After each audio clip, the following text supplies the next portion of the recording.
फिलिस्तीनी समूह हमास और इजराइल के बीच चल रहा सशस्त्र संघर्ष 7 अक्टूबर 2023 को इजराइल पर एक समन्वित आश्चर्यजनक हमले के साथ शुरू हुआ। हमला सुबह हमास के नियंत्रण वाली गाजा पट्टी से इजराइल के खिलाफ लॉन्च किए गए कम से कम 3000 रॉकेटों की बौछार के साथ शुरू हुआ। फिलिस्तीन और इजराइल में युद्ध क्यों है? जागरण के मुताबिक इजराइल हमस वॉर इजराइल फलस्तीन संघर्ष में ये ताज़ा अध्याय है। 19वीं शताब्दी के अंतिम दौर में फलस्तीन में यहूदियों के लिए होमलैंड की मांग को लेकर यहूदी आंदोलन शुरू हुआ। एक यहूदी देश के लिए समर्थन दूसरे विश्व युद्ध के बाद बढ़ा क्योंकि यहूदियों का नरसंहार पूरी तरह से लोगों के सामने आ गया था। इजराइल 2023 में युद्ध किससे शुरू हुआ? रिलीफ वेब के मुताबिक अनुमानतः 1000 हमास उग्रवादियों ने कई स्थानों पर सुरक्षा अवरोधों को भी तोड़ दिया। AP इजराइल ने युद्ध की घोषणा की, गाजा पर बमबारी की और आश्चर्यजनक हमले के बाद हमास लड़ाकों को खदेड़ने के लिए लड़ाई लड़ी। 8 अक्टूबर 2023 गाजा में 7 आधिकारिक सीमा पार हैं, जिनमें से केवल 3 चालू हैं। इजरायली हमले में कितने लोग मारे गए? आज तक के मुताबिक इजराइल हमास का संघर्ष गुरुवार को 14वें दिन में प्रवेश कर गया। इस संघर्ष में 4900 से अधिक लोग मारे गए हैं।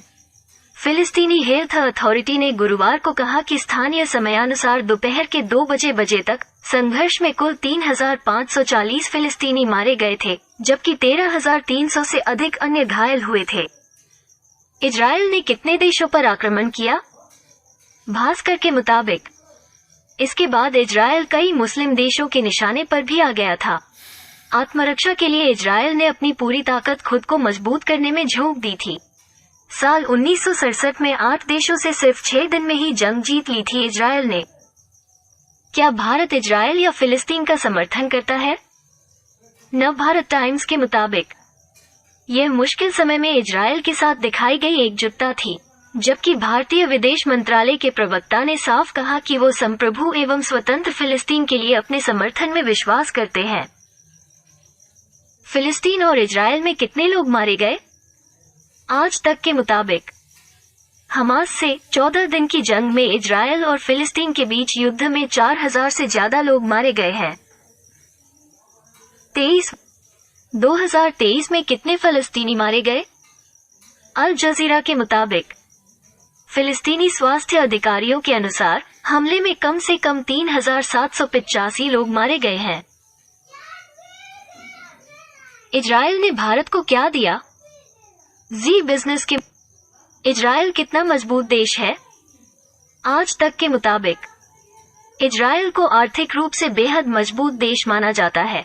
इसकी इजराइल जीडीपी साल 2023 में $564 अरब है। वहीं इसकी प्रति व्यक्ति आय की बात करें तो ये लगभग $58,000 है, जो अपने आप में काफी ज्यादा है। इजराइल की सेना कितनी है? अमर उजाला के मुताबिक इजराइल की सेना में कुल सैनिकों की संख्या 6.46 लाख है। इसके सक्रिय सैनिक 1.73 लाख हैं, जबकि 4.65 लाख रिजर्व सैनिक हैं। इसके साथ ही इजराइल में 8000 अर्धसैनिक बल हैं।